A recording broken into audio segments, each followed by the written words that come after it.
A gente está gravando, eu gostaria de agradecer em nome da comissão, né, de comunicação e eventos da OAB Pinheiros. Hoje teremos um evento muito profícuo aí com o professor Fábio Romeu Canton Filho, professor Silvio Gabriel Serrano Nunes. Eu vou disponibilizar a posteriori o contato de ambos para eventuais contatos, dúvidas e etc. E já, sem mais delongas, passo a palavra ao Dr. Vitor Hugo para a moderação desse painel. Bom, pessoal, boa noite a todos, boa noite aos participantes que estão aqui presentes. Um abraço especial ao nosso querido amigo Wander Simões, que está aí, diretor do Universo Jurídico, está nos acompanhando aí a live, está gravando, está divulgando também o evento. Mas antes de nós continuarmos, eu vou pedir aos senhores, por gentileza, que desliguem só o seu microfone para que cada palestrante possa, né, fazer uma boa apresentação sem aqueles ruídos de fundo, ok? Bom, a live de hoje, nós fizemos uma live aqui, chama-se As Constituições Brasileiras, tá? E a ideia da realização, né, da presente live, ela tem por objetivo fazer uma pequena homenagem aos 164 anos de nossas Constituições e de 32 anos da promulgação da Constituição de 1988, que será comemorada agora, na semana que vem, no próximo dia 5 de outubro.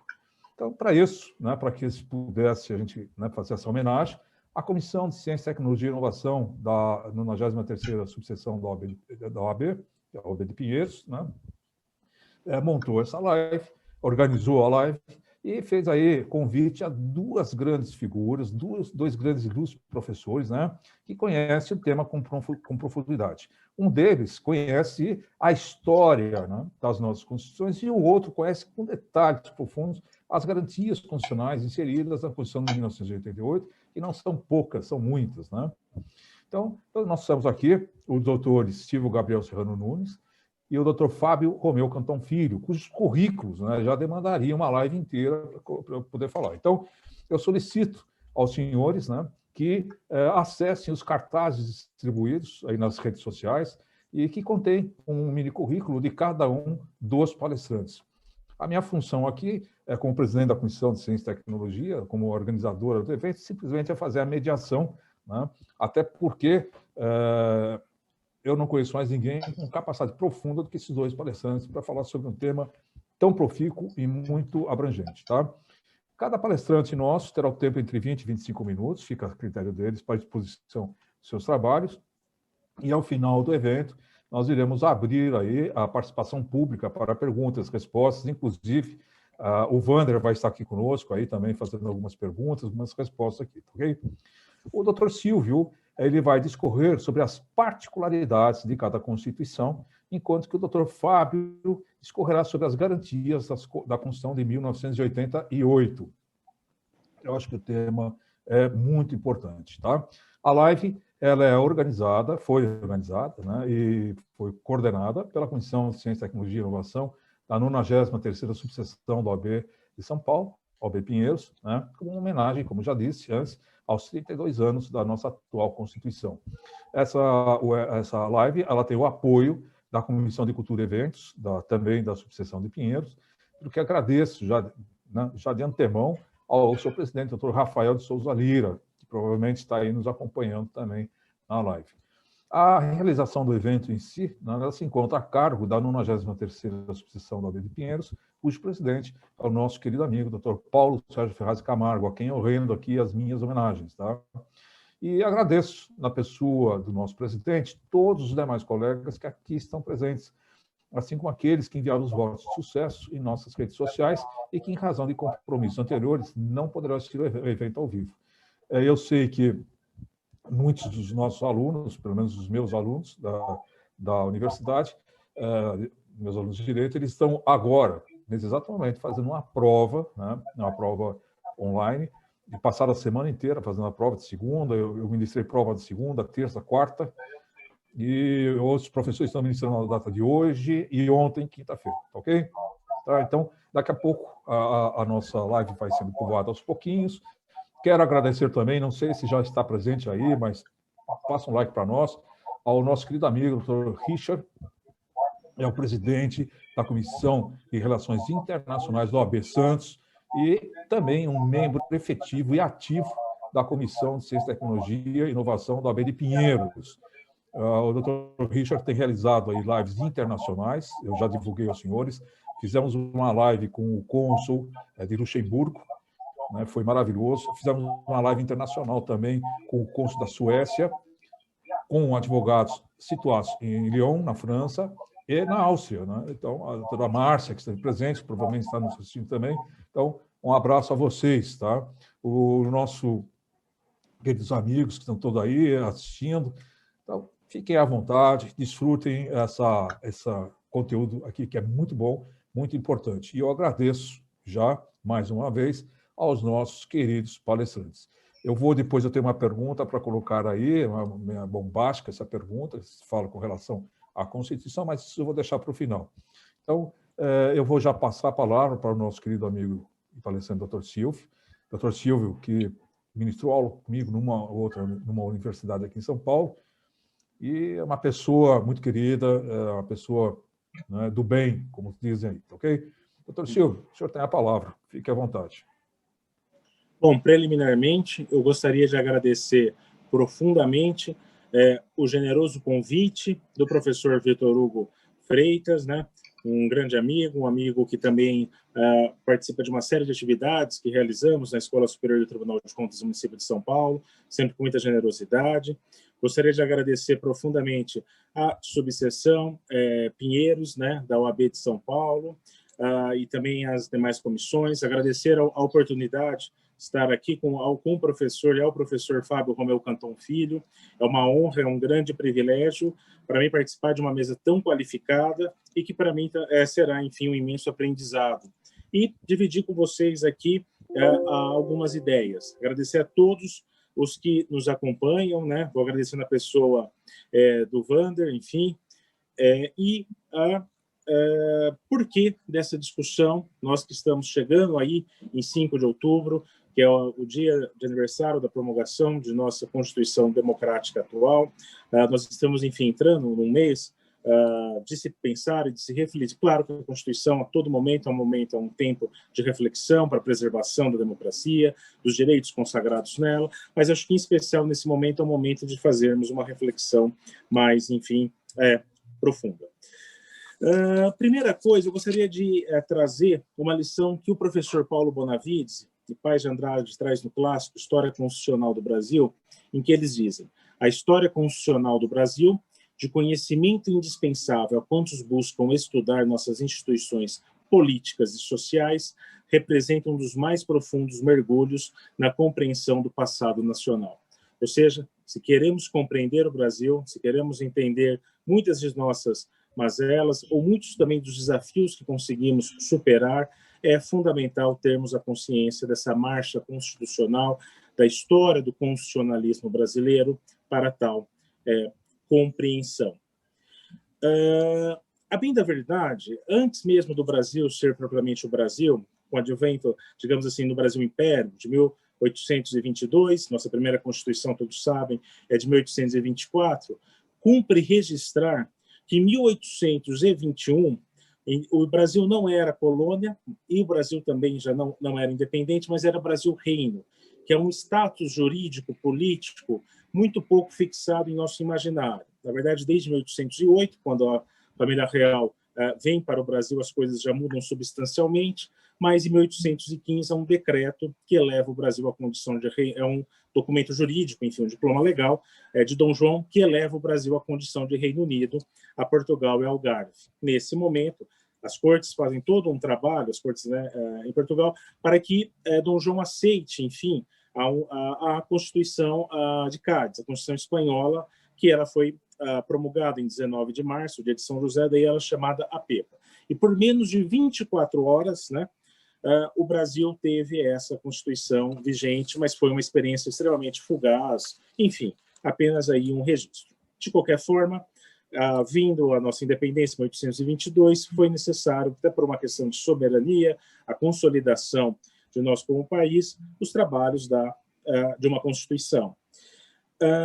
Nessa Constituição de 1824, ela vai ser uma Constituição outorgada por Dom Pedro I, e Dom Pedro I ele tem todo uma questão também de um aspecto triste, digamos, dos trabalhos da Constituinte, que é a chamada Noite da Agonia, em que ele constrange, enfim, os deputados no trabalho constituinte. Depois ele, enfim, tem uma comissão que acaba, enfim, dando os contornos desse projeto para que temos uma Constituição. É uma Constituição com aspectos liberais, mas vai conviver com a escravidão.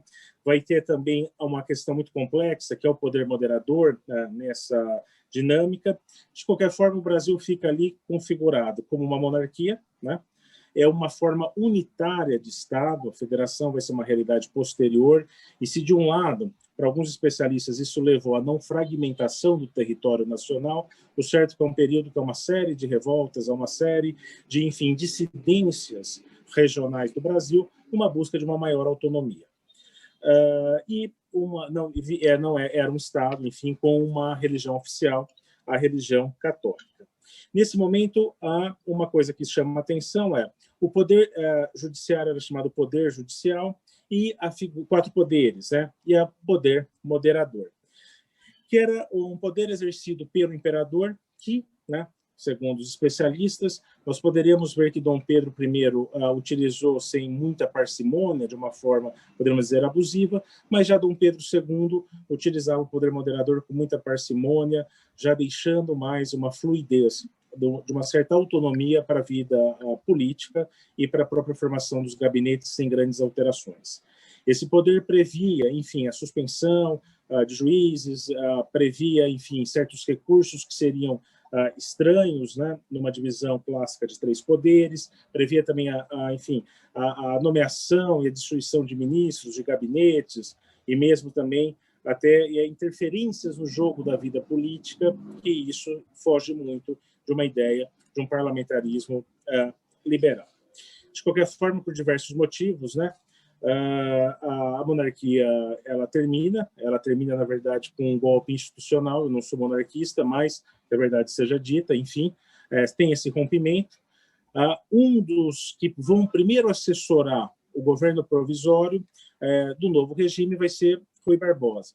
E Rui Barbosa, na verdade, ele não era um grande entusiasta da República, ele achava que talvez até poderia a monarquia sobreviver, mas a federação era um valor para ele. Já um primeiro documento, que é o Decreto número 1, de 15 de novembro de 1889, ele já dá esse perfil, mas com o advérbio provisoriamente, porque se sabe que em 15 de novembro de 1889, sem uma Constituição, as coisas ainda são, no plano jurídico, provisórias. E que ele decreta como forma de governo da nação brasileira, a República Federativa estabelece as normas pelas quais devem reger os estados federais. As províncias são convertidas, enfim, em estados. Rui Barbosa ele não vai participar, na verdade, do anteprojeto, né? Mas, de qualquer forma, ele vai fazer uma revisão muito profunda nos trabalhos que surgem, e ele acaba sendo, nessa revisão, sendo o seu autor.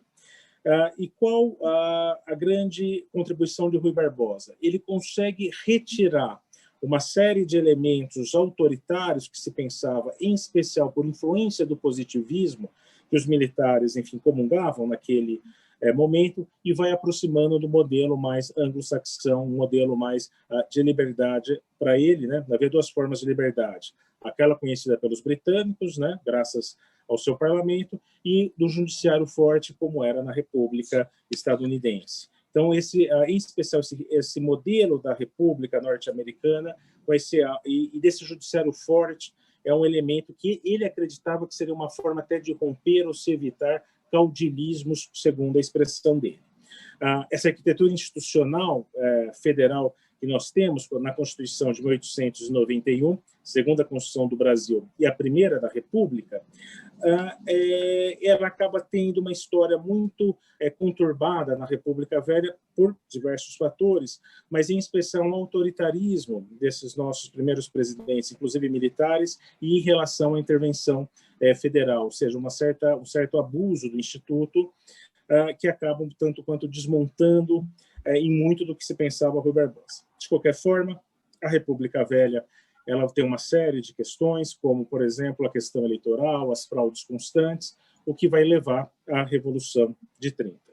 Esse processo de Revolução de 30 se pensa em especial o quê? Um órgão para controlar as eleições. Nós vamos ter, com o advento disso, a criação da justiça eleitoral. Nós vamos, enfim, o Brasil já começa num processo de urbanização e mesmo de industrialização mais intenso. Nós temos um outro evento revolucionário, que é a Revolução de 1932, exigindo, enfim, de Getúlio Vargas uma Constituição. Isso tudo vai culminar na nossa terceira Constituição e a segunda Constituição da República, que é a Constituição da República dos Estados Unidos do Brasil, de 1934. Qual é o grande valor, qual que é o grande qual a grande contribuição dada por essa nossa Constituição histórica? São os direitos sociais. Ou seja, se nós tivéssemos alguns elementos muito esparsos e não sistematizados na Constituição de 1824, a Constituição de 1891, pelo seu caráter fortemente liberal, é até mais opaco, qualquer nuance nesse sentido, mas a Constituição de 34 ela traz fortemente essa questão dos direitos sociais. Sob influência de quais textos? Obviamente, que é a Constituição Mexicana de 1917 e a Constituição de Weimar, a Constituição Alemã de 1919. Mas também um texto muito importante vai ser a Constituição da Segunda República Espanhola, que o Constituinte lia esse texto como uma forma de inspiração. Nesse momento, né, o Brasil começa a ter na sua ordem constitucional direitos como a jornada de 8 horas de trabalho, a questão da proteção ao trabalho infantil, a questão do direito à saúde, e nunca mais nossas constituições abandonariam esses preceitos. Uma outra questão que se traz também é a questão da ordem econômica, ou seja, se prevê e que se pode haver um certo dirigismo do Estado, uma intervenção do Estado no sentido para garantir essa regulação do trabalho, dos meios de produção, para que haja lastro esses direitos sociais.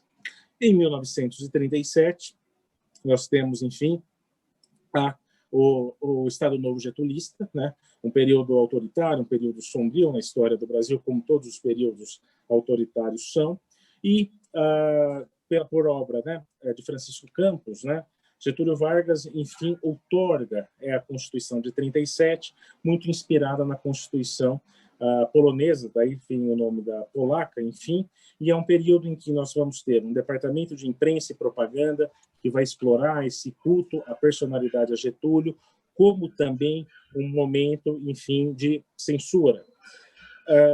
Nessa Constituição deixa muito claro que é uma supremacia do Executivo.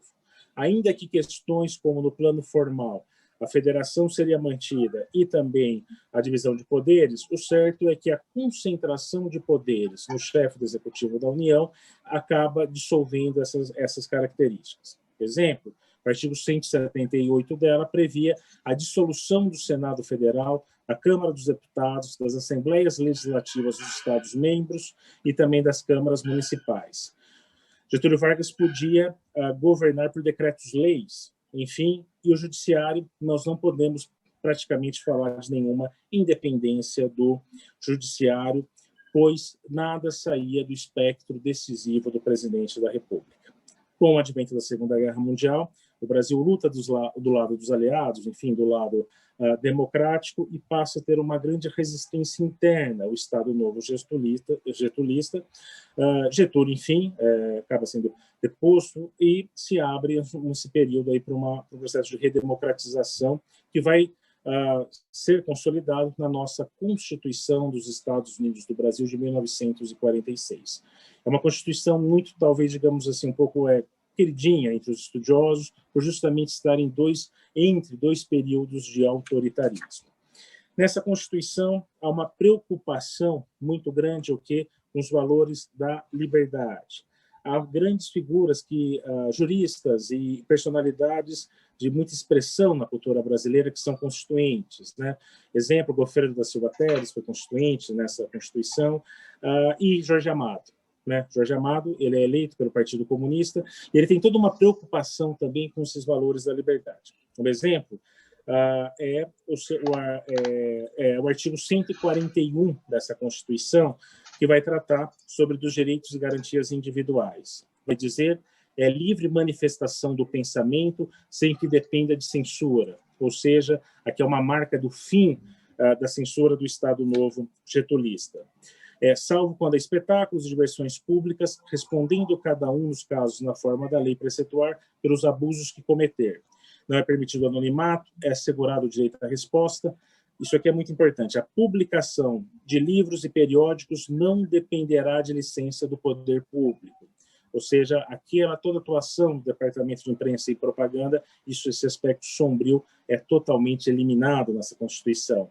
E não será tolerada propaganda de guerra, de processos violentos para subverter a ordem política e social. Não podemos esquecer que aqui já está iniciando a Guerra Fria e uma preocupação com ideias, enfim, revolucionárias, ideias de uma quebra do paradigma legal e institucional de então, ou de preconceitos de raça ou de classe. Essa ideia de preconceitos de raça, ou seja, é um reflexo das experiências bárbaras do nazismo, enfim, que institucionalizava preconceitos raciais. Essa Constituição ela vai sendo deformada, ela vai sendo agredida constantemente com o quê? Depois do golpe de 1964, nós temos os atos institucionais.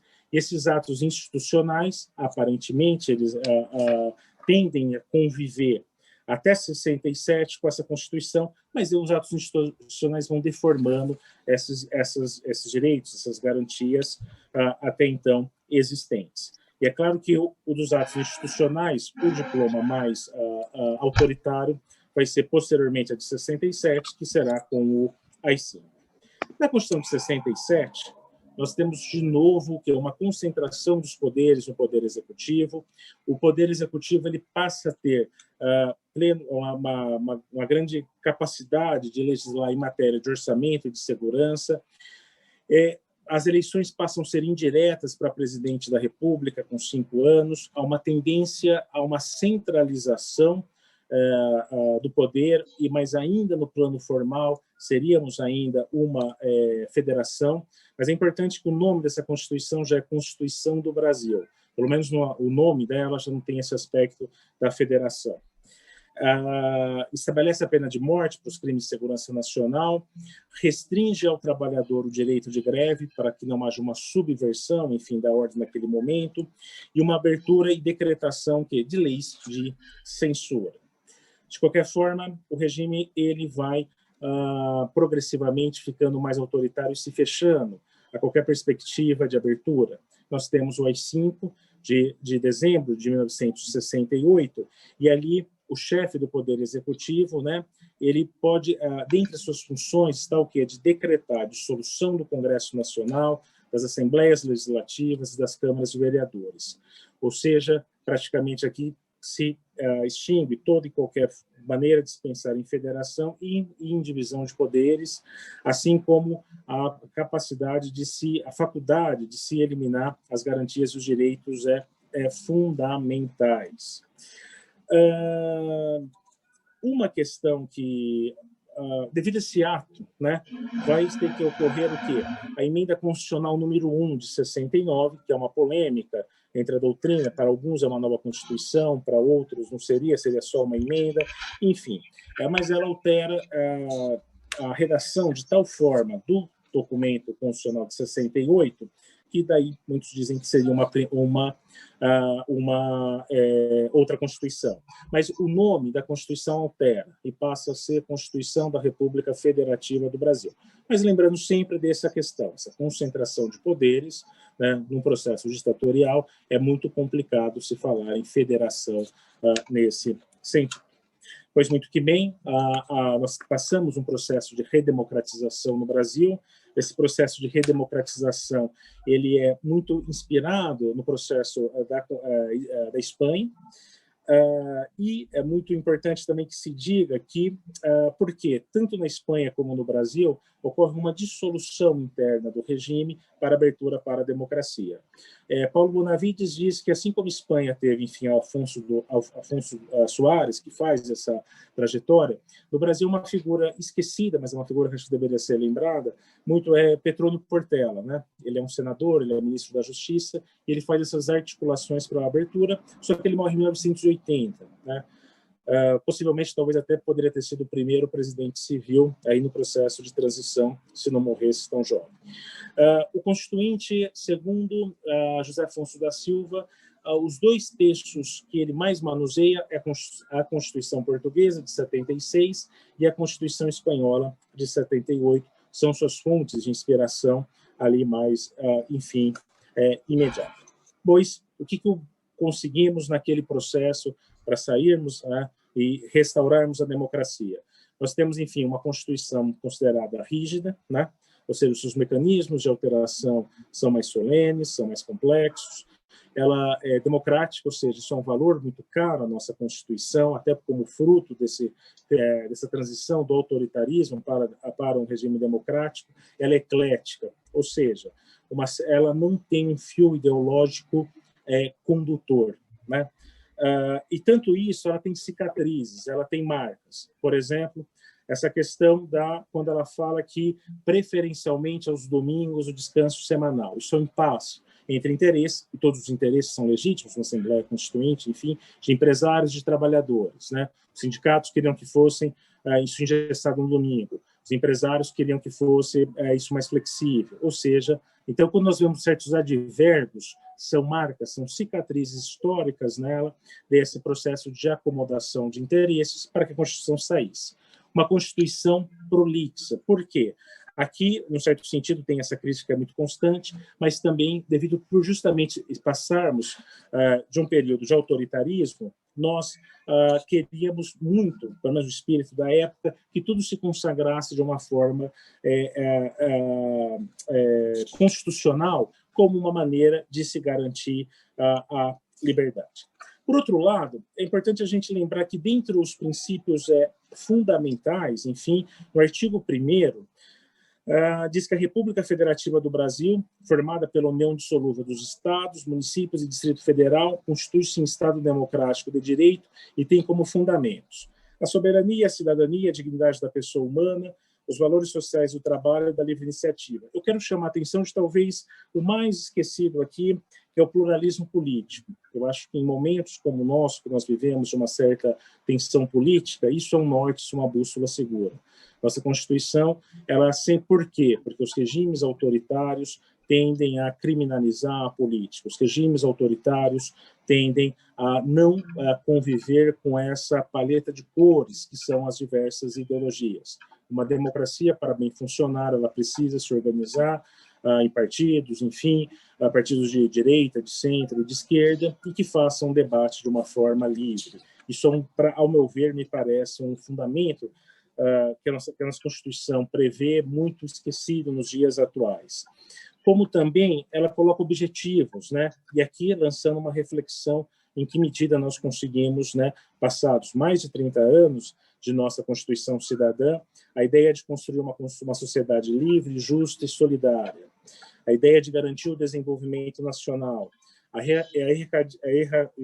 erradicação da pobreza e reduzir as desigualdades, tanto internas da sociedade, mas também regionalmente, e o fim das discriminações, seja de quaisquer naturezas, enfim, de raça, sexo, cor, idade. E aqui, uma questão que eu acho muito, só para, enfim, concluindo, que é uma frase, enfim, do então deputado Ulisses Guimarães e presidente da Assembleia Nacional Constituinte, né, que em 5 de outubro, por ocasião da promulgação, ele disse: não é a Constituição perfeita, mas será útil, pioneira, desbravadora. Será a luz, ainda que de lamparina, na noite dos desgraçados, é caminhando que se abrem os caminhos. Ela vai caminhar e abri-los. Será redentor o caminho que penetrar nos bolsões sujos, escuros e ignorados da miséria.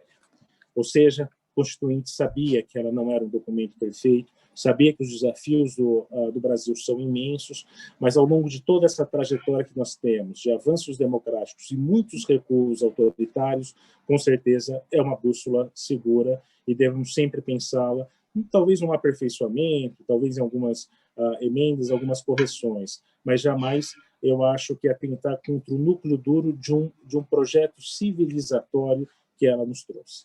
Muito obrigado. Obrigado, Silvio. Parabéns aí pela esplêndida palestra. Eu fiquei aqui impressionado. Muito bom. Olha, eu reduzi assim, é quase que um crime o que eu fiz, né, com vocês, é quase que um crime que eu fiz com a história, mas eu tentei cumprir os 20 minutos aqui. Obviamente, com uma série de falhas.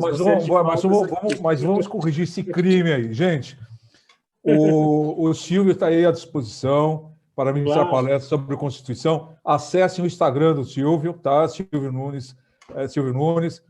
O e-mail do Silvio daqui a pouco está aí. Ele está aí à disposição para ministrar essas palestras, que são maravilhosas, tá? Então, Silvio, parabéns. Olha, fiquei emocionadíssimo aqui. Muito bom mesmo.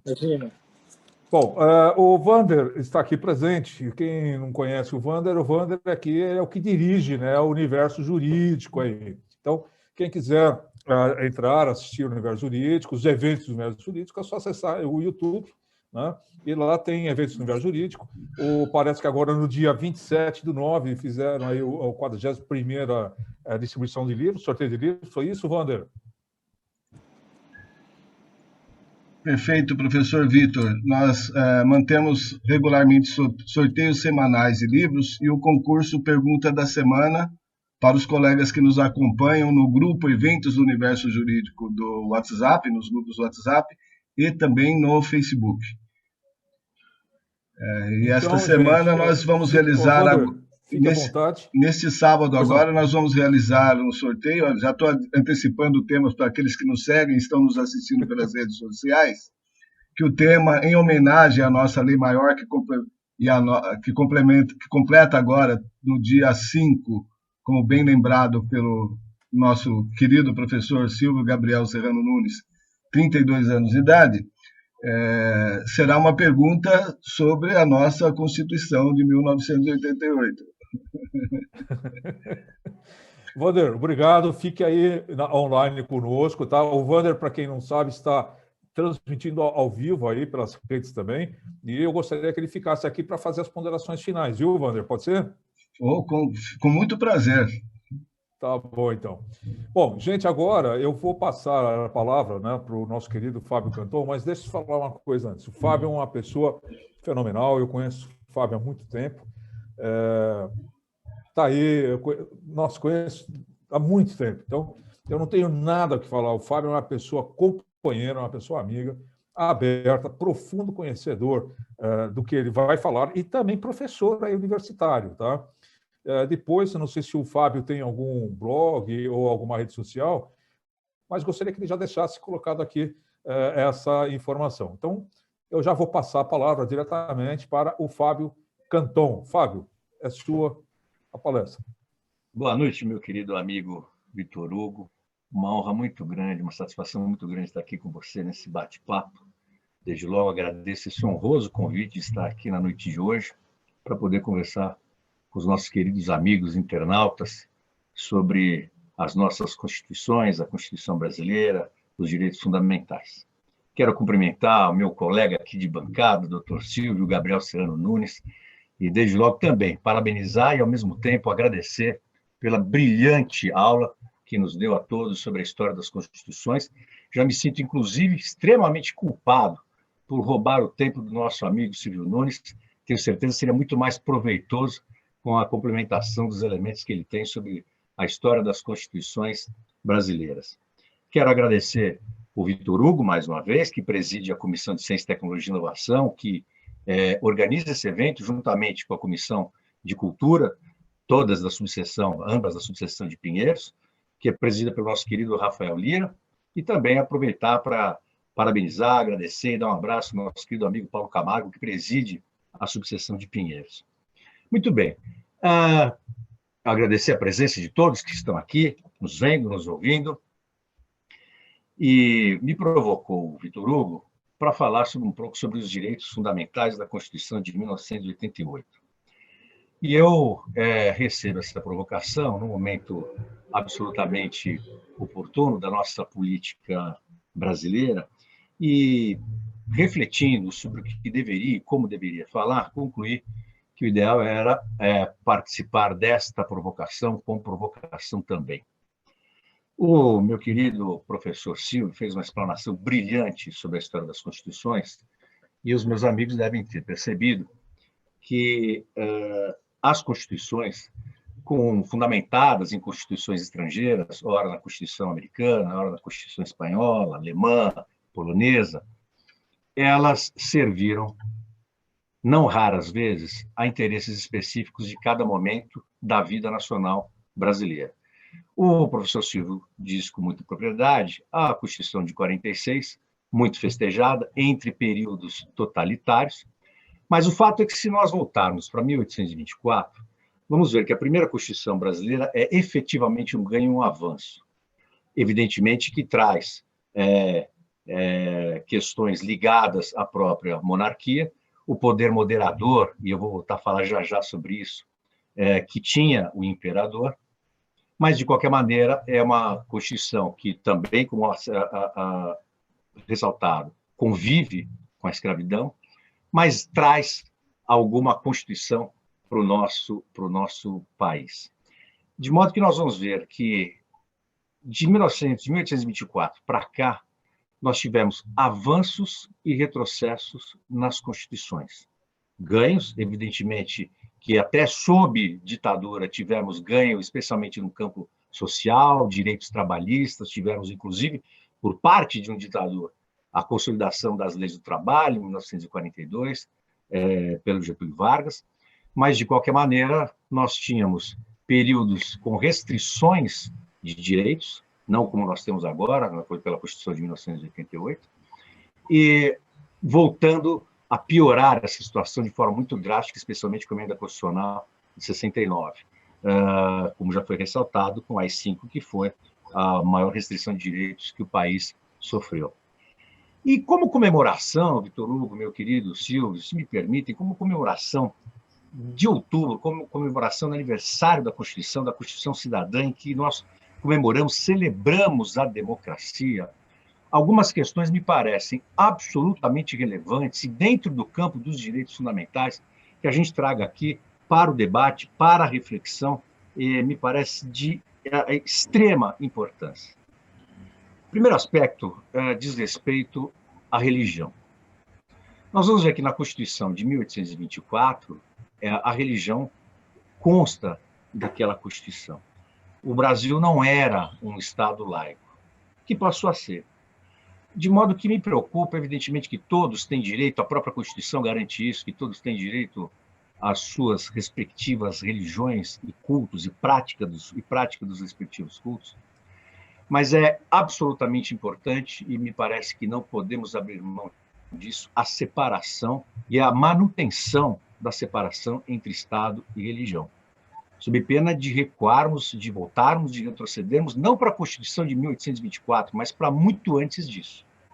É absolutamente indesejável que a religião se misture com, especialmente, a Constituição.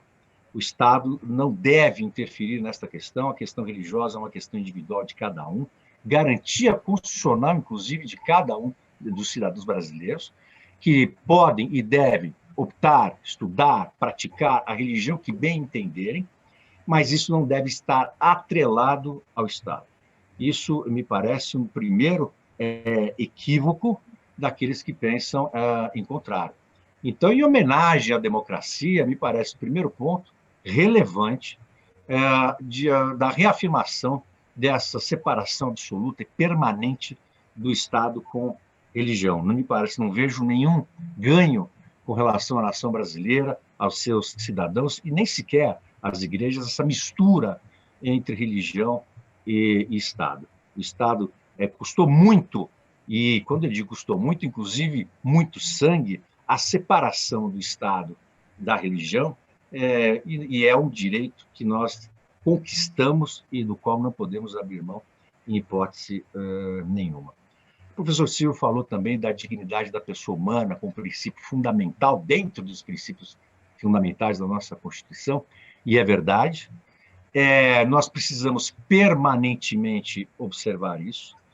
Há, sem dúvida nenhuma, grandes avanços, mas aqui, ali, também alguns lampejos de retrocesso. Então, não raras vezes, a dignidade humana, quando invocada, é ridicularizada. Isso é ruim. Nós precisamos entender que a dignidade humana é umbilicalmente ligada à questão de direitos humanos, que é princípio indivisível.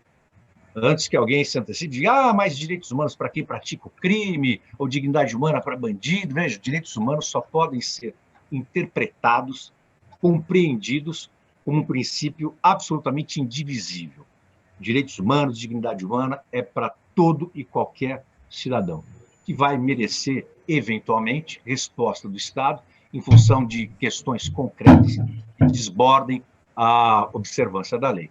Mas isso faz parte do Estado democrático.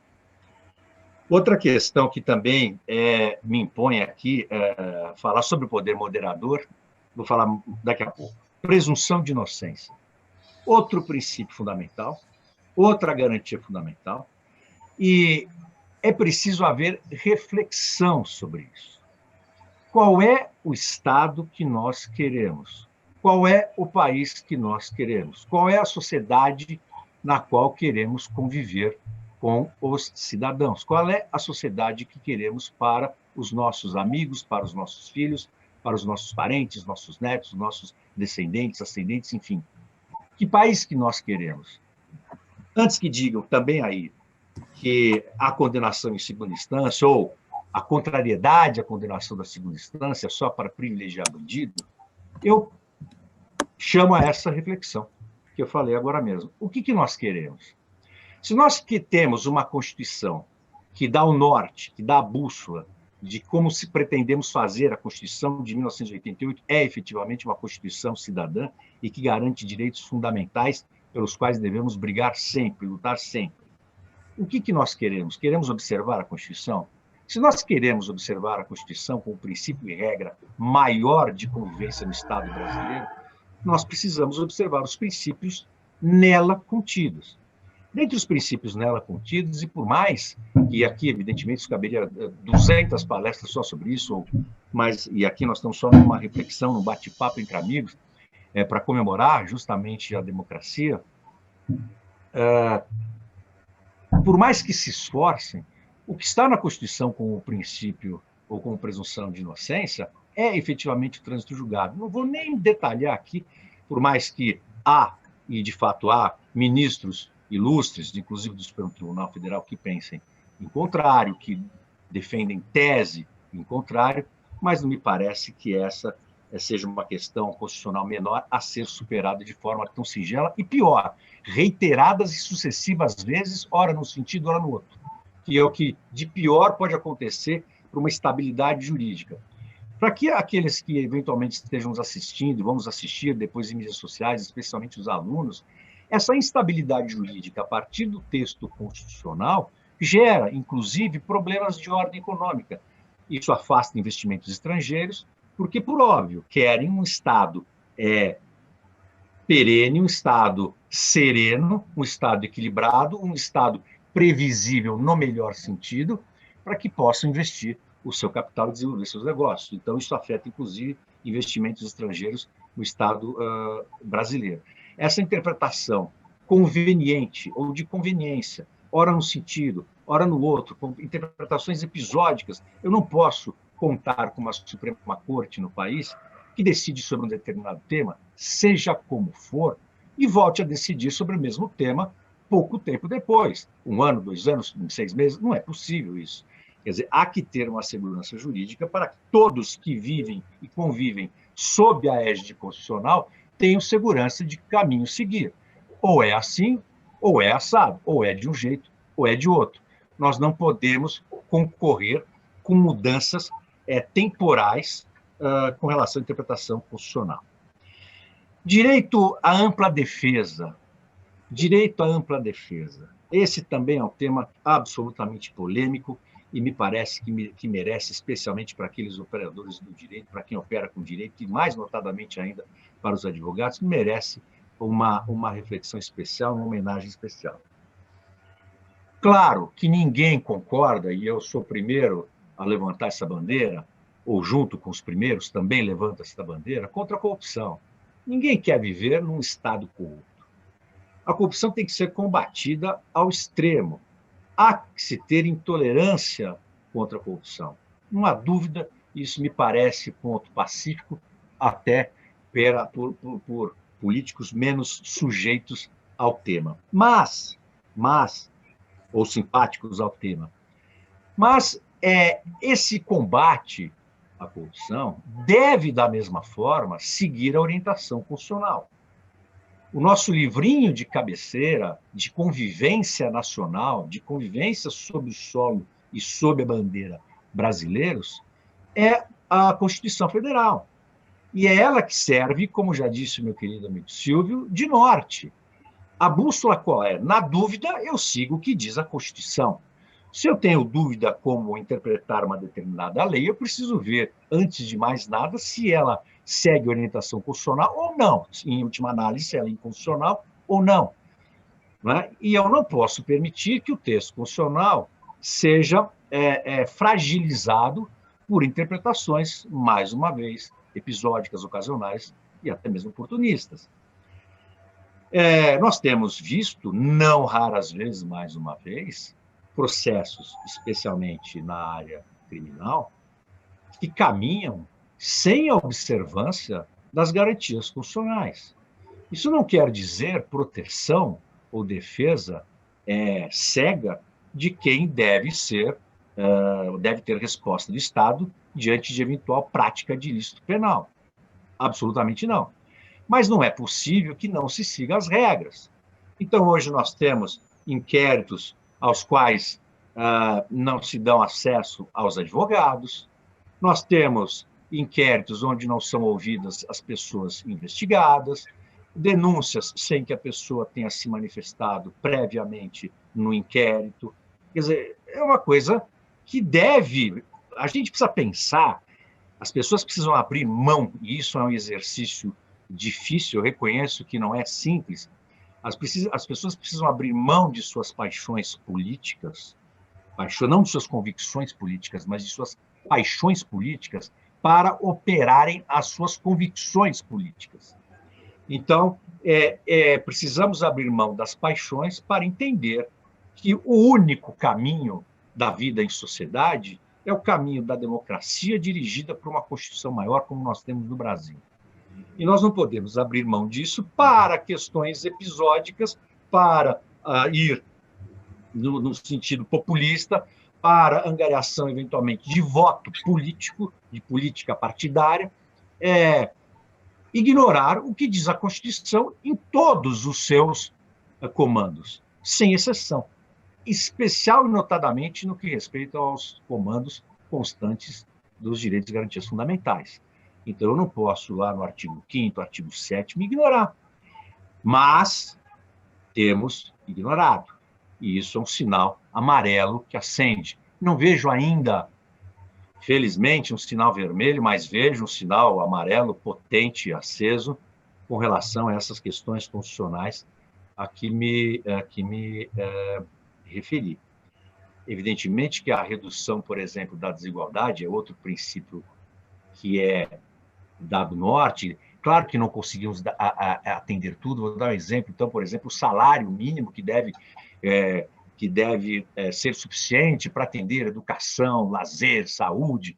Claro que não é possível, mas sem dúvida nenhuma, o norte, a intenção, aquilo que o legislador e os dirigentes do país, Brasil, devem perseguir incansavelmente. O combate à desigualdade, o combate ao racismo, de forma absolutamente intolerante. E também a desigualdade, também o racismo merecem ressalva, ou observação, ou atenção, porque também não pode ficar sob a vontade oportunista de políticos. Não é? Nós sabemos, agora começam os debates, começam as propagandas políticas, as campanhas políticas, tristeza muito grande. Não surpreende, absolutamente não surpreende, ao contrário, causa tristeza quando não repulsa. Os discursos são os mesmos, absolutamente os mesmos desde sempre. Eu tenho já mais de 30 anos de exercício profissional, e antes disso já acompanhava a política, eu posso seguramente dizer que há 40 anos acompanho de perto a política brasileira, e o discurso não muda. Chama atenção, inclusive, até a cara de pau mesmo, para falar uma linguagem mais acessível até, cara de pau dos políticos da reiteração, da repetição, do discurso fácil, do discurso para enganar. Isso é ruim, porque o combate à desigualdade não é feito com discurso, muito menos com discurso antigo, velho, de essência exclusivamente política, mas é feito com ações. O combate à desigualdade, o combate ao racismo, o combate aos preconceitos, todos é feito com ações. E os dirigentes têm que fazer menos discursos e mais ações.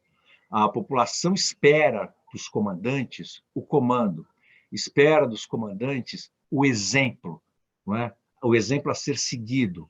E é preciso que os políticos, de um modo geral, não me refiro a um ou a outro especificamente, mas de um modo geral, precisam, de uma vez por todas, entenderem que eles têm uma responsabilidade muito grande de condução da nação e precisam pensar mais no público e muito menos no privado, especialmente no privado próprio, que é o que tem, em última análise, dificultado muito o avanço do Brasil para uma nação de primeiro mundo. E quando eu digo de primeiro mundo, não é, mais uma vez, só um discurso fácil de que o Brasil dará certo na economia, que a economia do Brasil vai melhorar.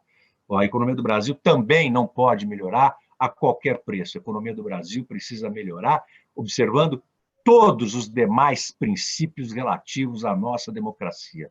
Não há que se pretender camuflar ou minimizar ou relativizar princípios e garantias fundamentais sob o pretexto de que isso é bom para a economia.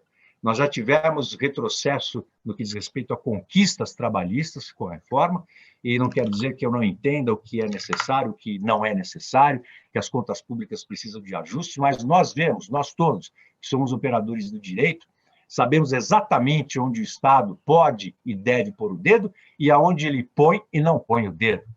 Não é? A reforma, por exemplo, política, onde está? Não é?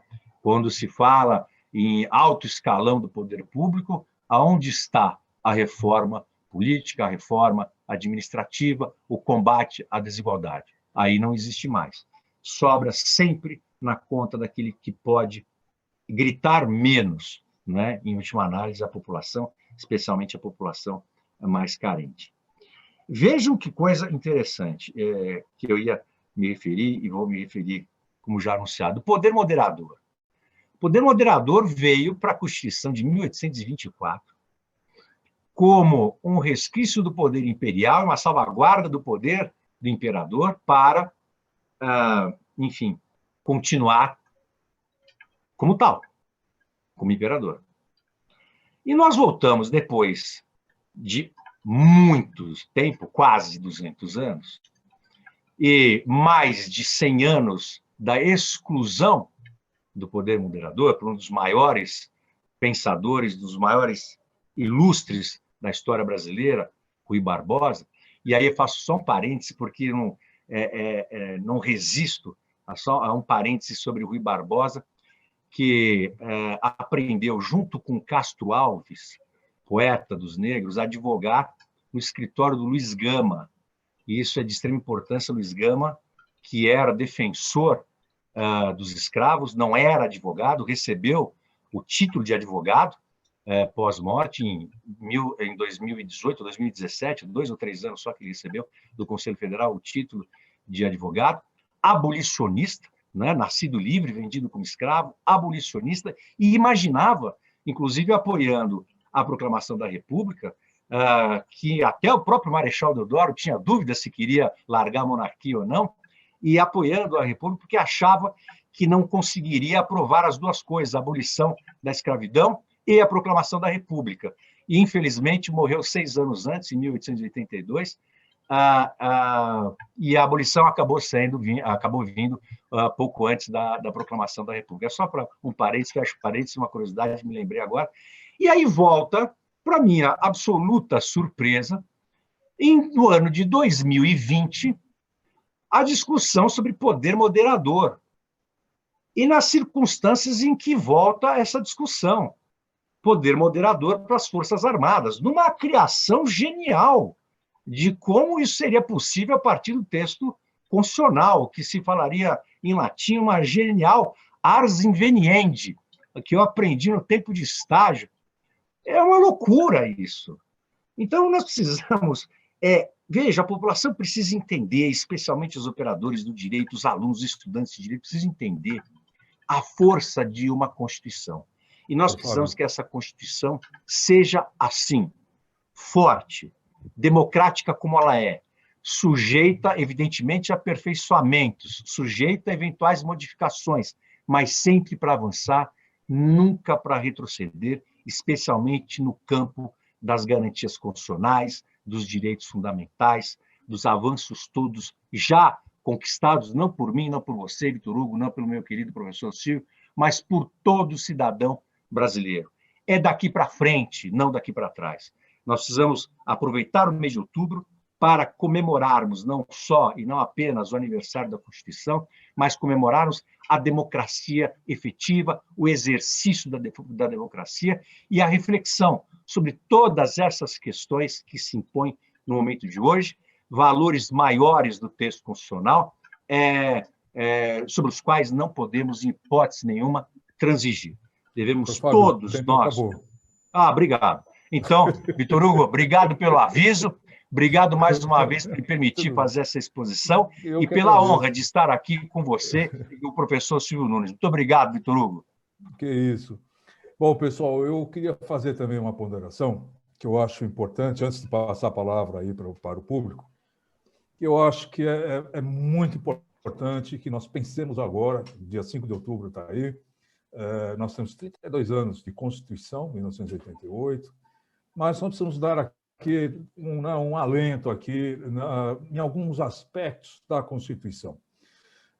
Eu lembro, né, que a preocupação na resolução de conflitos, já na fase preliminar do processo, até como uma forma de aliviar a sobrecarga e agilizar o Poder Judiciário, já estava preconizada no artigo 161 da Carta Constitucional de 1824. Está aí o professor Silvio, que acho que não vai me deixar mentir. E lá, né, se previa a impossibilidade de iniciar qualquer processo judicial sem que fosse aplicado, primeiramente, o recurso da reconciliação. Ou seja, né, naquela época, em 1824, já era necessário que você fizesse, antes de entrar com a ação judicial, já uma reconciliação para tentar resolver o problema, e isso tudo, né, com o objetivo de aliviar a sobrecarga e agilizar o Poder Judiciário. Essa ideia, esse artigo 161, posteriormente entrou numa Constituição, saiu de outra, entrou em outra, saiu de outra, até que na Constituição Federal de 1967 foi introduzida a denominada jurisdição condicionada ou instância administrativa, que, em poucas palavras, né, falava a mesma coisa que lá a Constituição de 1824, ela condicionava, né, essa jurisdição condicionada ou instância administrativa, ela condicionava o acesso das partes ao Poder Judiciário somente depois que fossem exauridas, né, todas as vias administrativas, né, o que obrigava as partes a procurarem a sua solução de conflitos por meio de mediações. Mas, na Constituição de 1988, foi inserido o artigo 5º, inciso 35, que introduziu o princípio da inafastabilidade da jurisdição. Ou seja, né, o Poder Judiciário tomou monopólio de todo esse processo, quer dizer, tirou, né, ali das partes essa possibilidade de se fazer a negociação sob o argumento, né, de que haviam ali acordos, né, estapafúrdios, né, ou seja, o povo, né, era considerado hipossuficiente. Tá certo? Eu acho que isso aí não existe mais. Hoje, o Poder Judiciário, em 2020, tem aproximadamente 100 milhões de processos para serem julgados.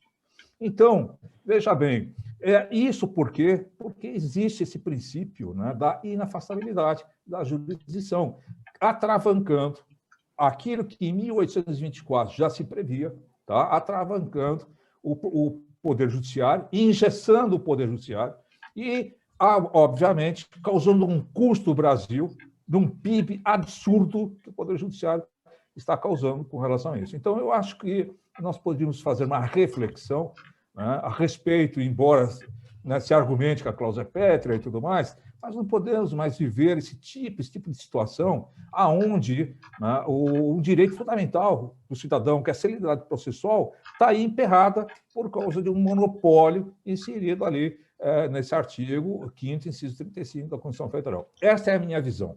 Tá certo? Eu acho que aí os advogados, né, os operadores de direitos acabam, né, não pode fazer um acordo, porque se a outra parte não gostar, entra o Poder Judiciário. Então, na verdade, eu acho que a coisa está meio complicada, nós podemos repensar, neste momento, tá, uma solução para isso, de forma a desafogar definitivamente o Poder Judiciário. Ele não precisa cuidar dessas causas. Deixa aí que as partes civis, eles já são crescidos, todo mundo já é adulto aqui no Brasil, já é adulto politicamente, não é verdade? Então, eu acho que nós precisamos tirar aí essa lição e ver o que nós podemos fazer, ok?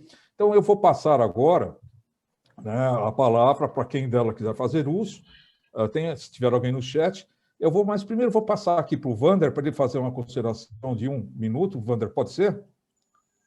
Então, eu acho que o povo brasileiro não pode mais ser tratado, né, como insuficiente. Ele sabe votar, não sabe votar? Então, ele sabe julgar as coisas dele também.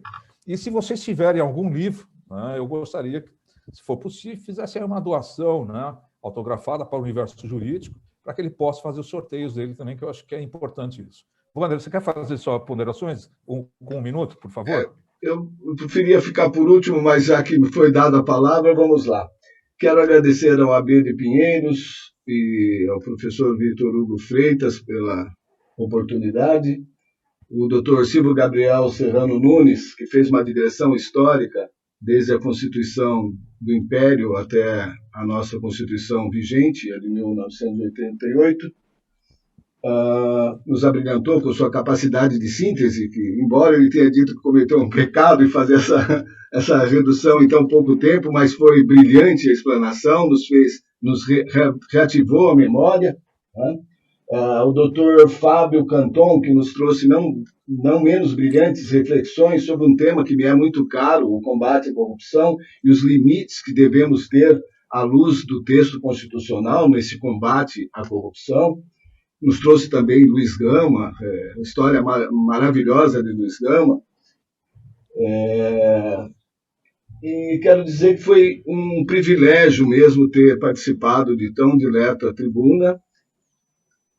E, para encerrar esse meu agradecimento, vou trazer também umas palavras, a exemplo do professor Silvio Gabriel Serrano Nunes, que me encheu de felicidade aqui ao citar um trecho do memorável discurso do Dr. Ulisses Guimarães, de quem, ao lado do professor Neemias Mello, que é seu colega, Dr. Vitor Hugo, tive a felicidade e o privilégio de compartilhar do convívio com o Dr. Ulisses. Não poderia encerrar minha fala sem fazer uma breve citação desse memorável discurso da promulgação da Constituição da República de 1988. A moral é o cerne da pátria, a corrupção é o cupim da República. República suja pela corrupção impune tomba na mão dos demagogos que, a pretexto de salvá-la, a tiraniza. Não roubar, não deixar roubar, pôr na cadeia quem rouba. Eis o primeiro mandamento da moral pública. Com isso eu encerro os meus agradecimentos. Parabéns, Wander. Muito obrigado pela sua participação. Você é uma pessoa, todo evento que nós tivermos, você já está convidado, venha participar, tá ok? Muito obrigado. Agora eu abro aí a palavra ao público, se alguém quiser falar alguma coisa, o Richard, o Everaldo, que está nos assistindo. Vitor, me permite? Lógico, Everaldo. Bom, boa noite a todos. Rendo mais uma vez minhas homenagens ao ilustre professor, ao doutor Silvio, ao doutor Fábio, que deram realmente uma brilhante aula. E nessa exposição aí, me recordo que me vem à memória duas coisinhas aí que o doutor Fábio acendeu. E ao doutor Silvio, que eu quero mencionar que eu tenho uma Constituição autografada pelo doutor Ulisses. Essa está guardada com muito orgulho. Mas o doutor Silvio colocou muito bem, doutor Fábio, uma coisa que o senhor, no resumo, coloca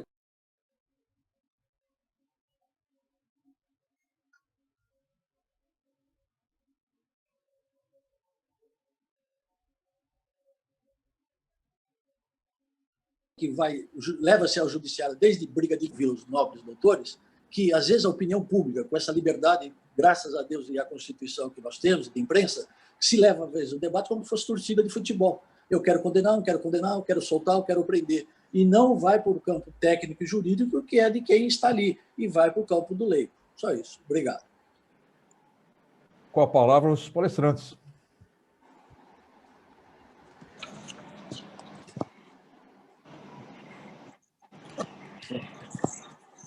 Pode falar, Silvio.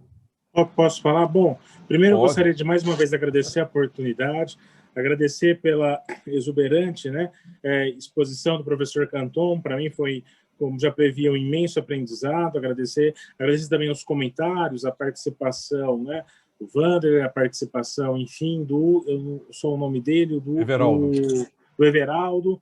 Agradecer imensamente aí.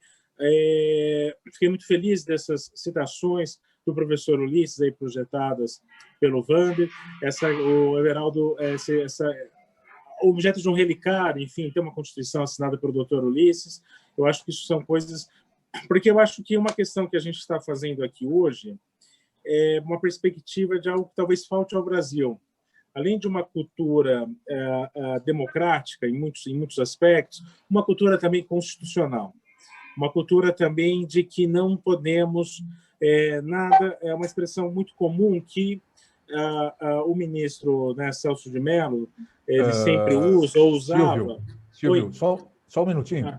Eu queria só registrar a presença do nosso presidente, Paulo Sérgio Camargo Ferraz, aqui na nossa live, e, se for possível, né, dar a sua bênção aqui para nós. Lógico. Paulo, está aí aberto para você o microfone. Boa noite a todos, boa noite, Vitor. Obrigado pelos cumprimentos. Infelizmente, tive um compromisso, eu não pude acessar desde as 7 da noite, mas vocês estão de parabéns pelo tema. Muito bom rever o Fábio Canton. Fábio, espero que esteja tudo bem aí, tudo tranquilo. Alguns amigos que estão aqui, o Avalone, a Verinha. Professor Silvio, obrigado pela presença. E os demais presentes, eu cumprimento todos. Na figura do Vitor Hugo, que é uma pessoa referência para nós aqui na UB Pinheiros, um dos nossos decanos da casa. É difícil falar que o Vitor Hugo é um dos decanos na presença do Avalone, que acho que é o nosso decano mora aí, né, Vitor Hugo? Mas vocês, há muitos anos de história aqui na UB Pinheiros.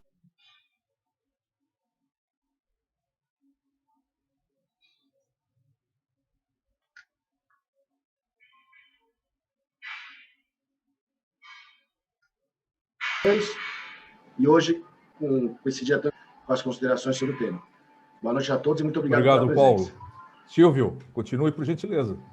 Agradecer, né, ao presidente Paulo, enfim, pela sua, né, intervenção, pela sua contribuição, que muito nos honra aqui. Muito obrigado. Voltando, né, eu acho que talvez muito aspecto ainda que temos que evoluir seria talvez uma introjeção no nosso imaginário de uma cultura constitucional, que muitas vezes certas decisões que aparentemente uma Constituição que não seja do agrado popular, enfim, mas é sempre lembrando que nada se perde. Sempre que nós temos como uma forma segura a Constituição, seus direitos, suas garantias fundamentais, a sociedade ganha. Que a corrupção seja combatida, ser um compromisso invariável, ser um compromisso incondicional de todos nós, mas dentro dos limites da legalidade, dos limites da Constituição, como também o professor Canton disse. O trecho também é muito forte, muito importante que o Wander trouxe, né? E eu acho que a Constituição ela dá mecanismos, sim, para que um combate efetivo à Constituição e também se evitar o autoritarismo e as arbitrariedades, e também uma preocupação que eu acho que nós não podemos perder, ainda mais falando na OAB, é essa questão do papel do advogado, né? O papel do advogado como esse que tem que estar sendo um vigilante constante dos direitos e das garantias fundamentais, nas suas atividades, em suas atribuições, jamais deixar, porque em períodos autoritários, né, isso já que a gente está fazendo esse percurso histórico, quem no fundo defende uma sociedade são advogados, quem no fundo, porque os órgãos, enfim, são muito fragilizados, né? As garantias, pensar em garantias no judiciário, em garantias de um Ministério Público, isso invariavelmente é precarizado no regime autoritário. Por daí essa importância da advocacia nessa defesa e nesse pacto incondicional com a Constituição. Alguém mais quer usar a palavra? Eu vou pedir para o doutor Richard, que é o presidente da Comissão de Relações Internacionais da OAB de Santos e membro integrante da nossa comissão, dê aí a sua visão. O doutor Richard fala aí do mundo inteiro. Vamos lá, Richard. Fique à vontade aí, tá ok? Boa noite a todos. Foi um grande aprendizado a webinar de hoje. Viajei junto com a história da Constituição. Foi um aprendizado fantástico. Lembrando que agora, dia 15 de outubro, vamos ter uma nossa webinar de governança global, com a presença do Dr. Vitor Hugo, também será um palestrante, vai falar sobre smart contract, blockchain. Vamos ter pessoas da Espanha, de Portugal, e convido a todos também, nesse dia 15 de outubro, que venham participar da nossa webinar também de Direito e Relações Internacionais. E parabéns a todos pelo evento, magnífico evento, um grande aprendizado. Boa noite. Obrigado, Richard. Alguém quer fazer o uso da palavra? É só pedir aqui. Eu quero, Vitor. Então pode falar.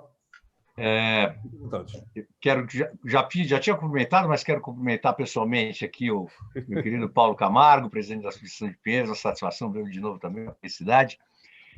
Sobre o que o Everaldo disse, essa questão de que apelos populares interferem na condução do legislador e interferem mesmo. O que é importante, o Silvio falou, e o que é importante é o seguinte, especialmente o profissional do direito, precisa ter paciência, precisa explicar todas as vezes que for instado, todas as vezes. Então, quando tem algum problema na esfera criminal, aí fala, já apareceu um advogado, precisa explicar para o cidadão qual é a importância do Estado de Direito, qual é a importância do advogado, qual é a importância do direito de defesa. Eu faço isso permanentemente. Todos os colegas devem fazer isso, todos os operadores do direito devem fazer isso. Explicar ao cidadão qual é a importância disso, por que funciona desse jeito e não de outro, por que é melhor de um jeito e não de outro. Claro que as pressões populares existem e vão existir sempre. Claro que maus políticos existem e vão existir sempre. Mas nós precisamos fazer o nosso papel, cada um fazendo o seu papel de cidadão, especialmente os operadores de direito, explicando com paciência, permanentemente, incansavelmente, a relevância de vivermos em democracia. Obrigado, Fábio. Vitor Hugo, vou ter palavra para despedir ou já me despeço já? Não, então você já pode fazer suas ponderações finais e pode ir embora. Não, a minha ponderação é essa mesmo, só de reflexão. Você tem todo o tempo que você quiser. Não, Fábio. A minha ponderação é só de reflexão mesmo, como havia dito. Eu quero, mais uma vez, Vitor, agradecer esse convite, uma alegria muito grande em tempos de pandemia, que as pessoas ficam afastadas, rever você, que é um grande amigo, a Sandra, agradecer esse convite honroso para estar aqui junto nessa mesa de bate-papo, de debate, de aprendizado com o professor Silvio Gabriel Serrano Nunes, com quem aprendi demais no dia de hoje. Agradeço, portanto, a oportunidade deste aprendizado.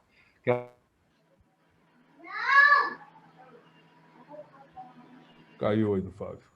Eu pensei que tivesse travado aqui, foi lá. Caiu a dele. Então, Silvio, quer fazer suas... Aí, chegou. Retorno. Tinha caído? Tinha, pode falar. Não, então, só para dar um abraço em você, Vitor, não sei se você ouviu, você que é um grande amigo, um abraço a você, a Sandra, nesses tempos de pandemia que afasta as pessoas. Para mim, é uma satisfação muito grande estar aqui, aprender com o professor Silvio Gabriel, poder estar aqui com você que é amigo antigo, como você disse no início. Agradecer essa iniciativa, dar os parabéns ao Rafael também, ao Walter, agradecer a presença do presidente Paulo Camargo de Pinheiros, que está promovendo, em última análise, esse evento aqui. Agradecer a oportunidade, dar um abraço a todos vocês. Fiquei muito feliz de estar aqui com vocês hoje e estou permanentemente à disposição. Obrigado, Turco. Obrigado, Fábio. Olha, foi um orgulho, uma honra tê-lo aqui na nossa live. Fazia tempo que nós não conversávamos, então está aí. E o tema também, o conteúdo foi muito profícuo. Então, você está convidado aí para as próximas lives, tá bom? Fábio, fica aí à vontade conosco. Obrigado, Vitor Hugo. Eu sou testemunha de que você tem feito grandes eventos, temas sempre muito relevantes. Parabéns por essa iniciativa e mais essa iniciativa, Vitor Hugo. Obrigado. Um abração, Flávio. Bom, Richard, eu vou deixar aqui no ar, se for possível, tá? Nós temos aí alguns eventos na comissão aí, lá em Santos, né? Seria, né, proveitoso colocar o Fábio, o Silvio também, né, ali para falar alguma coisa, se for possível, né? Eu peço a sua ponderação a respeito disso, tá ok? Se não for atrapalhar. O Everaldo já fez aqui, fez a semana, acho que mês passado, né? Foi muito bom, tive bastante críticas boas, positivas a respeito do assunto. Bom, pessoal, mais alguém quer falar alguma coisa? Nós temos aqui o Avalone, quer falar, Avalone? Tudo bem? Tá bom. Então, vamos lá. A Estela, pode falar. Vai lá. Boa noite a todos. Quero parabenizar você, meu estimadíssimo amigo Vitor Hugo, ao Fábio Canton, ao Dr. Silvio Nunes, ao estimadíssimo presidente Paulo Camargo, a todos os nossos amigos, expositores, pela brilhante palestra, muito elucidativa, e desejar uma boa noite a todos. Obrigado, Avalone. Wander, há mais alguma consideração que você queira fazer? Eu vou encerrar daqui a pouco. Mais alguma coisa? Na verdade, eu não estava nem preparado para falar, mas... Você precisa habilitar o seu microfone. Opa! Isso. Deixa eu habilitar aqui. Para quem não sabe, quem chegou agora, o Wander está transmitindo ao vivo para várias redes sociais, tá ok? Vamos lá, Wander. Olha, Tribuna Boa é aquela que, além de transmitir o conhecimento, ainda nos inspira. E a cada palavra do professor Silvio Gabriel Serrano Nunes e do Dr. Fábio Canton, surge uma nova inspiração. E me remete de novo, em função da data, da comemoração que estamos fazendo, tá, do 32º aniversário da Constituição, a mais um trecho da fala do Dr. Ulisses na promulgação da Constituição de 1988. Que, se me for permitido, eu gostaria de fazer a leitura. Sim, por favor, faça. A Constituição certamente não é perfeita, como bem nos falou o professor Dr. Silvio Gabriel Serrano Nunes. Ela própria o confessa ao admitir a reforma. Quanto a ela, discordar sim, divergir sim, descumprir jamais, afrontá-la nunca. Traidor da Constituição é traidor da pátria. Conhecemos o caminho maldito, rasgar a Constituição, trancar as portas do parlamento, garrotear a liberdade, mandar os patriotas para a cadeia, o exílio e o cemitério. Quando, após tantos anos de lutas e sacrifícios, promulgamos o Estatuto do Homem, da Liberdade e da Democracia, bradamos por imposição da sua honra. Temos ódio à ditadura, ódio e nojo. Amaldiçoamos a tirania aonde quer que ela desgrace homens e nações, principalmente na América Latina. Não tenho mais nada a acrescentar. Wander, obrigado. Está aí o grande Wander, diretor do Universo Jurídico. Então, está sendo gravado. Wander, nós vamos levantar mais alguns livros para fazer aqueles sorteios lá, tá bom? Agradeço a sua presença, Wander. Você é sempre bem-vindo aqui e lá na faculdade. Você sabe como nós trabalhamos juntos, tá? Everaldo, o pessoal aí da nossa comissão, eu quero também dar um grande abraço, né, e obrigado, né, por prestigiar aqui. Como eu disse hoje, infelizmente, os meus alunos, os alunos do Cantão, estão fazendo provas aí, então ficou meio prejudicado. E quero agradecer, né, finalmente, né, ao Silvio, porque o Silvio é uma grande inspiração, sempre foi, é um grande estudioso, né, sobre as nossas constituições. Já tive a oportunidade de ver o que ele faz. Então, Silvio, parabéns, muito obrigado. Eu que agradeço. Conosco, viu? Fique tranquilo. Quer falar alguma coisa? Pode falar. Não, só registrar minha imensa gratidão, né, a todos aí que participaram. Foi um aprendizado imenso aí para mim hoje. Enfim, agradecer ao professor Canton, agradecer ao presidente, agradecer a você, Vitor Hugo, pelo generoso convite e parabenizá-lo pelas atividades constantes que você tem feito, enfim, aprimorando.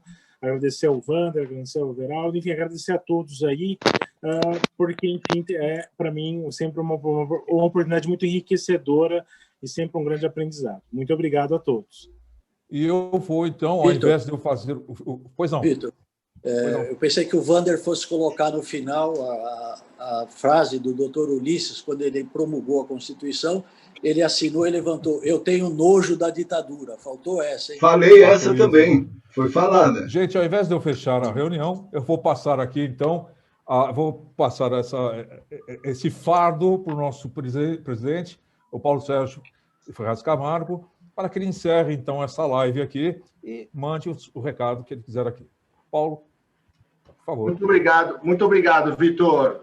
Não é fardo nenhum, é uma honra, um privilégio poder fazer o encerramento, participar um pouco aqui da live de vocês. Mais uma vez, o Vitor conduziu com muito sucesso e eu queria mesmo, se você permitisse, Vitor, eu ia pedir a palavra para 2 agradecimentos. Um especial para você, por todos os serviços prestados, por tudo que você fez durante a pandemia, não só por Pinheiros, mas também as lives em conjunto contra as subseções, como a de Santos, que o pessoal está aqui presente também, a futura live que você vai fazer junto ao OAB seccional, né? Você sempre expandindo as fronteiras de Pinheiros e contribuindo muito para a nossa subseção.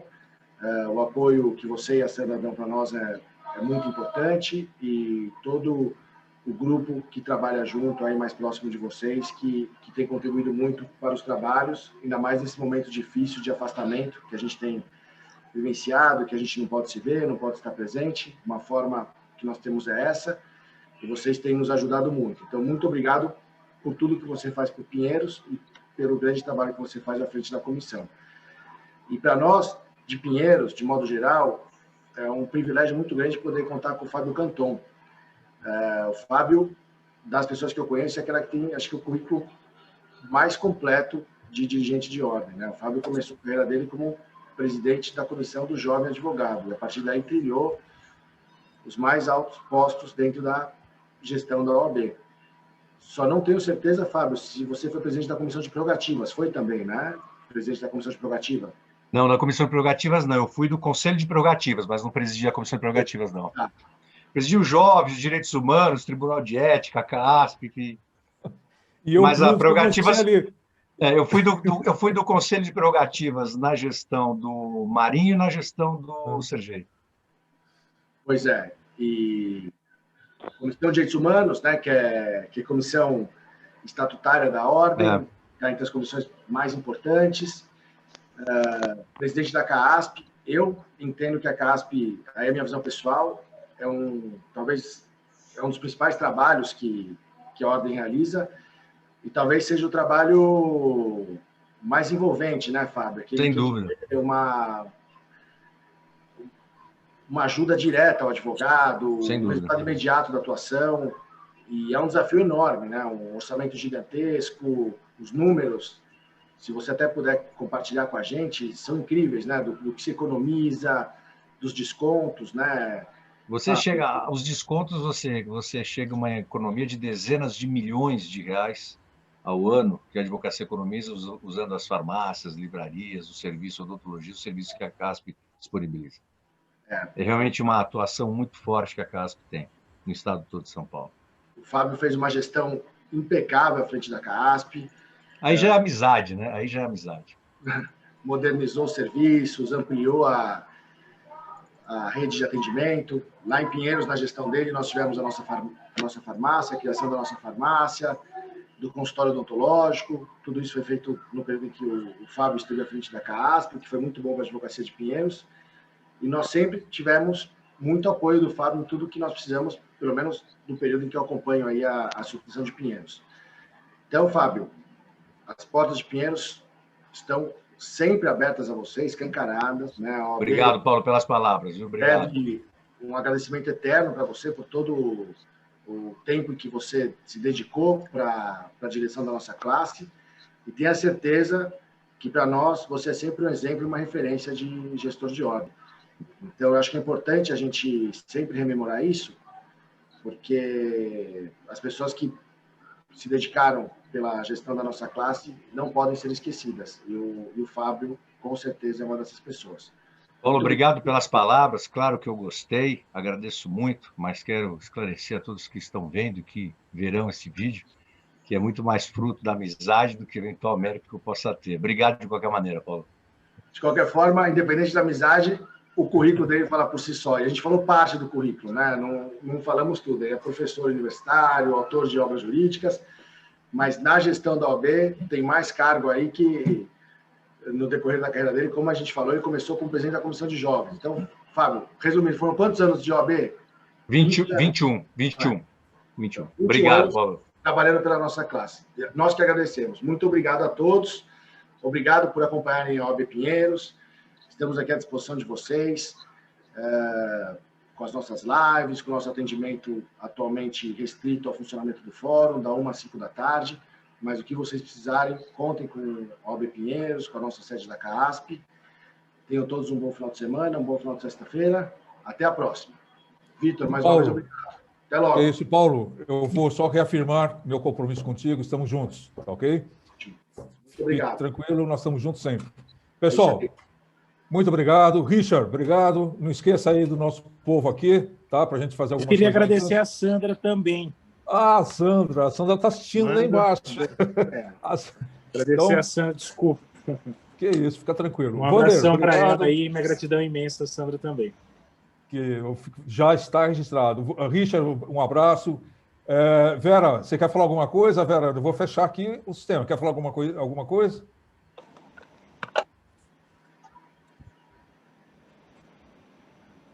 Não, só boa noite a todos e dizer que foi muito boa a palestra. Ah, obrigado. E aqui nós temos a Natasha, minha filha, que está assistindo lá o programa ali também. Ela está dando um tchau. Quer falar alguma coisa, filha? Tá aí. Então, gente, um abraço para vocês todos. Obrigado. Abraço a todos, abraço, Vitor Hugo, a você, a Sandra e a Natasha, viu? Abraço a todos. Tchau, Paulo. Tchau, obrigado. Tchau. Obrigado. Um abraço a todos. Tchau. Até breve. Muito obrigado. Senhoras e senhores constituintes, minhas senhoras e meus senhores, 2 de fevereiro de 1987, ecoam nesta sala as reivindicações das ruas. A nação quer mudar, a nação deve mudar, a nação vai mudar. São palavras constantes do discurso de posse como presidente da Assembleia Nacional Constituinte. Hoje, 5 de outubro de 1988, no que tange à Constituição, a nação mudou.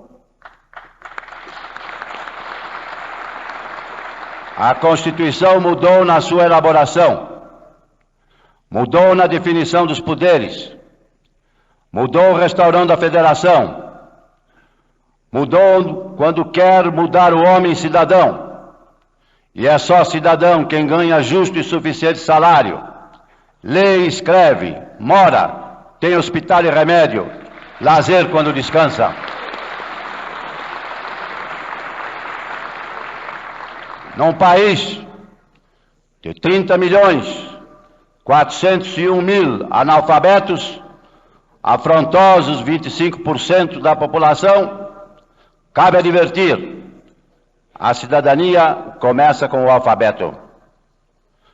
Chegamos, esperamos a Constituição como vigia espera a aurora. A nação nos mandou executar um serviço. Nós o fizemos com amor, aplicação e sem medo. A Constituição certamente não é perfeita. Ela própria o confessa ao admitir a reforma. Quanto a ela, discordar, sim. Divergir, sim. Descumprir, jamais. Afrontá-la, nunca.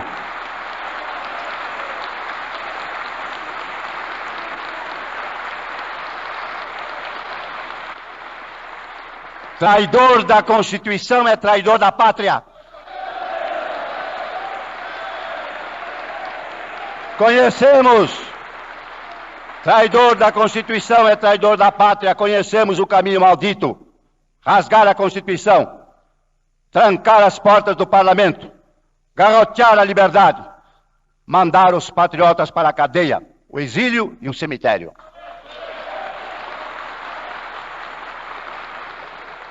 Quando, após tantos anos de lutas e sacrifícios, promulgamos o Estatuto do Homem, da Liberdade e da Democracia, bradamos por imposição de sua honra.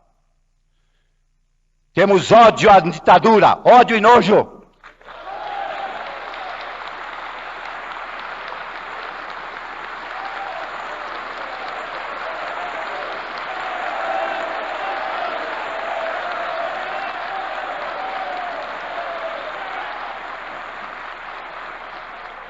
Amaldiçoamos a tirania, onde quer que ela desgrace homens e nações, principalmente na América Latina.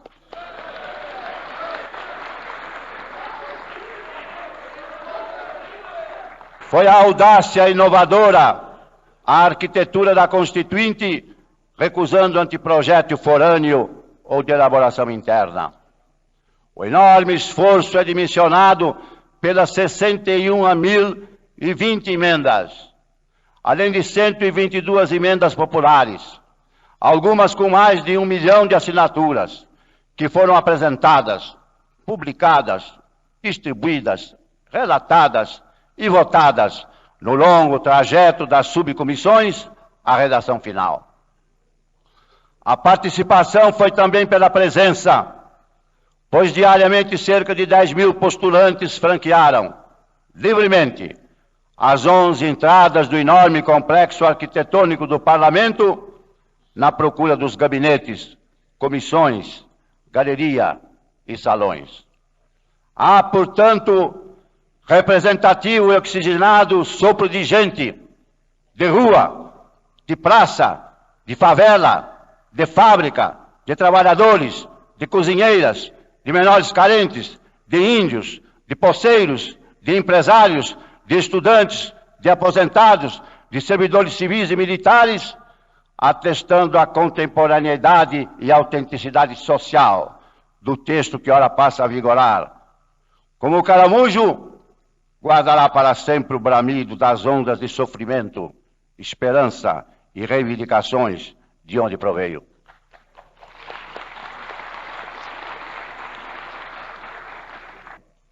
Nós, os legisladores, ampliamos nossos deveres. Teremos de honrá-los. A nação repudia a preguiça, a negligência, a inépcia. Soma-se a nossa atividade ordinária bastante dilatada a edição de 56 leis complementares e 314 leis ordinárias. Não esquecemos que, na ausência da lei complementar, os cidadãos poderão ter o provimento suplementar pelo mandato de injunção. Tem significado de diagnóstico a Constituição ter alargado o exercício da democracia em participativa, além de representativa, é o clarim da soberania popular e direta, tocando no umbral da Constituição, para ordenar o avanço no campo das necessidades sociais. O povo passou a ter a iniciativa de leis. Mais do que isso, o povo é o superlegislador, habilitado a rejeitar pelo referendo projetos aprovados pelo Parlamento. A vida pública brasileira será também fiscalizada pelos cidadãos, do presidente da República ao prefeito, do senador ao vereador. A moral é o cerne da pátria. A corrupção é o cupim da República. República, suja pela corrupção impune, tomba nas mãos de demagogos que, a pretexto de salvá-la, a tiranizam. Não roubar, não deixar roubar, pôr na cadeia quem roube, eis o primeiro mandamento da moral pública.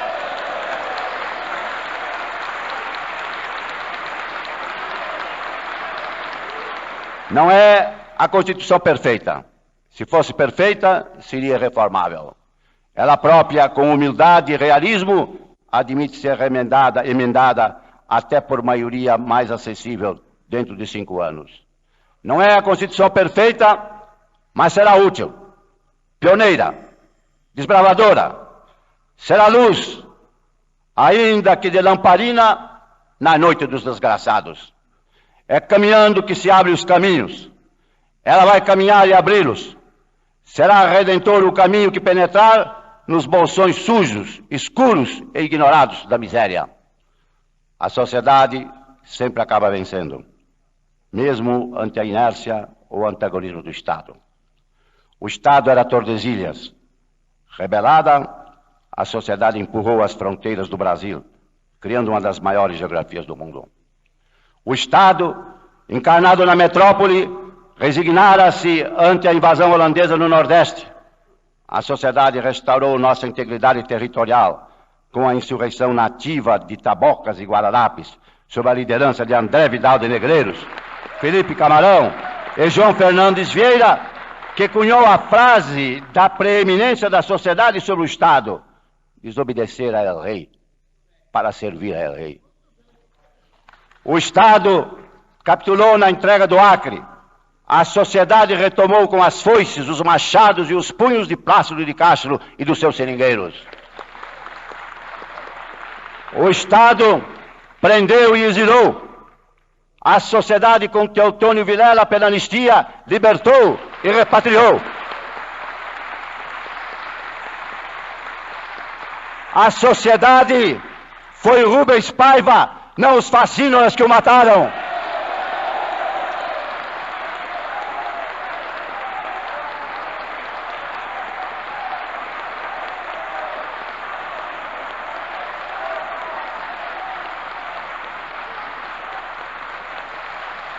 Foi a sociedade mobilizada nos colossais comícios das diretas já, que pela transição e pela mudança derrotou o Estado usurpador. Termino com as palavras com que eu comecei esta fala. A nação quer mudar. A nação deve mudar. A nação vai mudar. A Constituição pretende ser a voz, a letra, a vontade política da sociedade rumo à mudança. Que a promulgação seja nosso grito. Mudar para vencer. Muda, Brasil!